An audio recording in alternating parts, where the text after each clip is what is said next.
It's time now for the political analysis of Fromm and Fuller. Al Fromm, former political advisor to President Bill Clinton, and Craig Fuller, former political advisor to both Presidents Ronald Reagan and George H.W. Bush. Good morning, all. Craig, I want to start with you this morning. I think that we are now seeing another cycle of Democratic anxiety about Joe Biden, and frankly, for a lot of good reasons. He's not doing well with his base of Black Americans, Latinos, and young people at this point. So it's certainly a moment of worry. But I guess the bottom line is, can they ever recover from this? Well, they certainly can recover from it. I think a few things are going on. First of all, I really do think there's voter fatigue out there. As I've discussed, as you know, the turnout in some of these primaries has been far less, certainly on the Republican side, than in past years. And I think that part of it is people kind of waiting to see what really happens with Donald Trump. He has a base of supporters. It's clear from the polling. It's clear from the primary elections. But Nikki Haley's still out there when she went during these primaries, getting 20% of the vote, and hundreds of thousands of voters who voted in past Republican primaries aren't voting.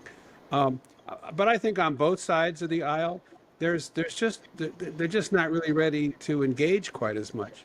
When they engage, I think the one thing Al and I have consistently talked about is they engage on the issues important to them, which has to do with the economy and how they're feeling. So I think a lot hinges on this the question of what's the economy going to be like as we come out of summer into fall before the November election.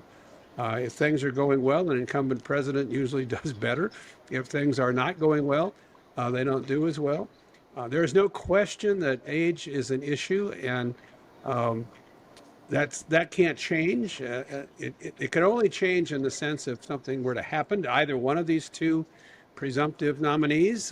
Trump is also about the same age and has, I would imagine, a few health issues or concerns. But barring any unforeseen health-related situation, I think it's going to come down to people having to decide which of the two candidates and which of the two administrations is going to be most closely aligned with their own thinking, who's going to help them the most, the kinds of classic issues we have. And we're going to get a jury verdict pretty soon. I don't know whether that's really going to affect very much, except I think certainly if there's a guilty verdict, even if it's a hung jury, I think it further makes it difficult for some, especially those in the middle, to vote for Trump. So I still think Biden is actually in a little stronger position than the polls suggest, but there's no doubt about it. It's going to be a close race. It's going to be a very close race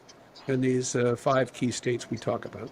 Al, what's your take on it? I don't really see much change. I mean, for those of us who support President Biden, we've been nervous all along. His approval ratings are low.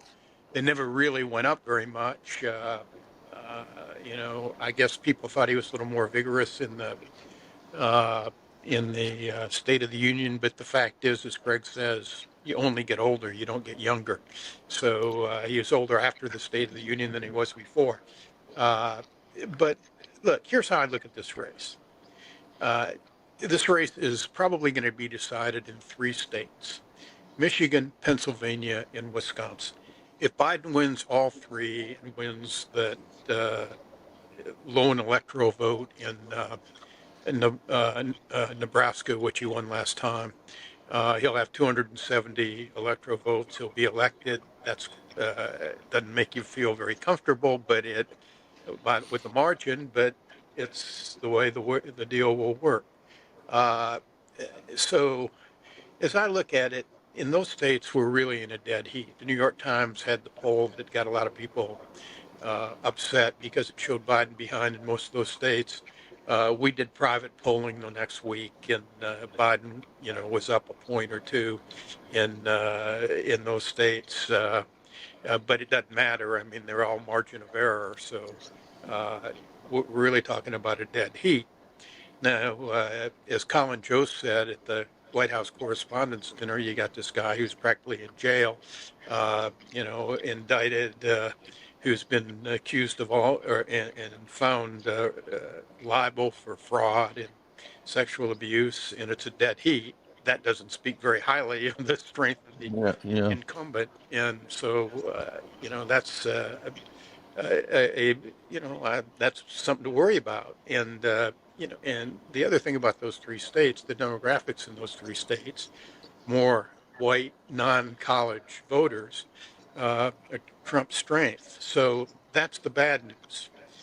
But on the other side, Biden seems to be doing better with white voters this time. He's doing better with older voters, and where he's lagging are younger voters and blacks, Hispanics a little bit. Uh,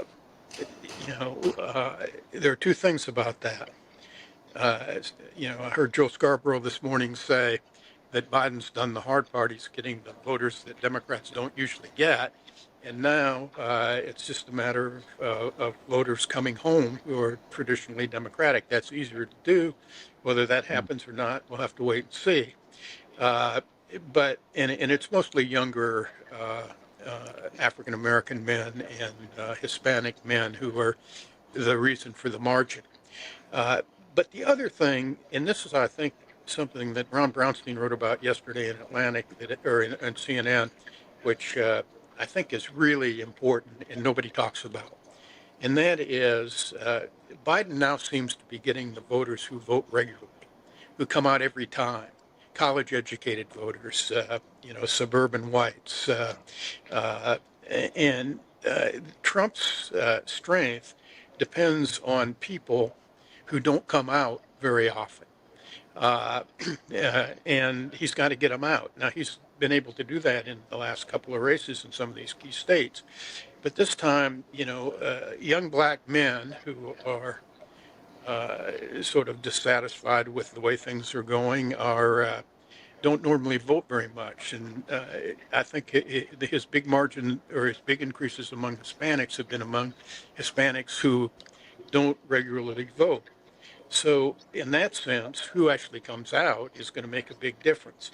I think the final thing I'd say about those states is third party is going to be really important because what worries me more than any of the stuff I've talked about so far is that in our private polling and every public poll I've seen, the Trump vote is just more hardcore than the Biden vote. Biden vote is pretty soft.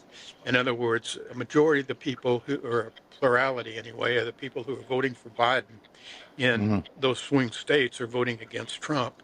And that means they might be vulnerable to a third party candidate, no matter what the polls say about where the third party candidate should draw from now. In the end, the Biden vote's softer. And I saw just one final thing. I saw a poll yesterday by an Hispanic group. I think it's Voto Latina or Latino that showed Biden up in those swing states by more, by 20 points among Latino votes or more. But in a three-way race, his margin was 13. And that's what I'm worried about. His soft voters in those, and particularly in those irregular voters, may wind up voting for Trump. Right. So I don't think it's changed very much. Biden is certainly the most vulnerable incumbent since Trump. Craig, I wanted to get back to you on this idea of where those Haley voters are going to go in November, and this kind of somewhat underreported situation within the Republican Party, where about 20% are not in alignment with Trump. Do they stay home or do they vote? Well, that is, I think, one very big question. Can he actually get them? Can Trump get them as the nominee to come out and vote? Couple thoughts here. First of all, I think the answer is many of them will stay home. They just can't abide a vote for Trump. Some will go to Biden because they do not want to see Trump elected. So he's only going to get a portion of those. But even if a portion goes somewhere else or stay home in these close races, that can be the difference. And while I confess to being disappointed by what Nikki Haley did, which was to say she would vote for Trump, she kind of took that issue off the table for herself, but she didn't ask her supporters to vote for him. She didn't indicate she's going to go raise money for him. So for those who were Nikki Haley supporters, they might have said, gee, I wish she hadn't done that, but she doesn't exactly direct her supporters to do what candidates often do, and that's, embrace the nominee, come together, speak at the convention. All those things are to be determined. There's one other factor in this turnout issue, which I do think it's always important. It's increasingly important here and significant here, and that is that while Donald Trump and his people were very smart, as Al reminds us periodically, very smart to get control of these state Republican organizations, party organizations, to control the primary process and all that, he's put in place people at the Republican National Committee where a lot of the funds and a lot of the organization goes to get out the vote. He's put people in place who don't have a lot of experience with this. So the very thing he needs the most, which he's already showing weakness on, in my view, in these primaries, the very thing he needs the most to get out the vote effort is going to have to be run by people who have not done this quite as much. And I think you combine that with 20% of voters coming out to actually vote against Trump for Nikki Haley, that's an area of weakness that I think the Biden forces can play upon.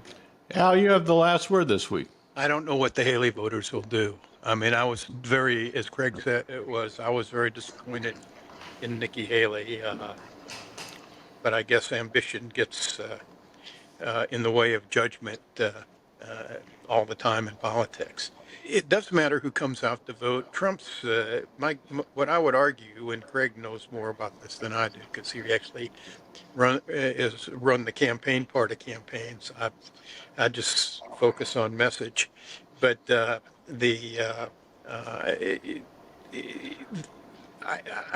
just think that the turnout problem that Trump's going to have, which is not dissimilar from Biden's, is that Trump usually, by his message, by his charisma, by the excitement he generates among his voters, spurs the turnout. I don't see it this time.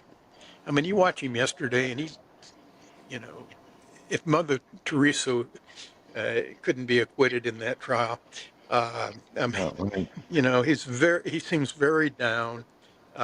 And I don't know whether the verdict's going to make any difference or not. It may make some people a little less enthusiastic about him. But anybody who has seen any of this trial, I mean, the kind of people that he deals with every day, it really, I mean, I just watched the complete rerun of The Sopranos. And, I mean, that's sort of what you get when you watch that trial. And then just one final point is it does take money to get out the vote. And not only does Trump have inexperienced people at the RNC who are only loyal to him, which is his criterion for everything, but they're using a lot of their money to pay his legal bills. And so when it comes to getting those last voters out in Wisconsin and Michigan and Pennsylvania, they're going to have to, the campaign people are going to have to do battle with the lawyers for the dollars. And we'll see what happens. But look, the Nikki Haley voters, I hope, will not vote for Trump, but she will. So they may very well follow her lead. Well, we have to leave it there. Al Fromm, Craig Fuller, thanks so much indeed. We will see you next week.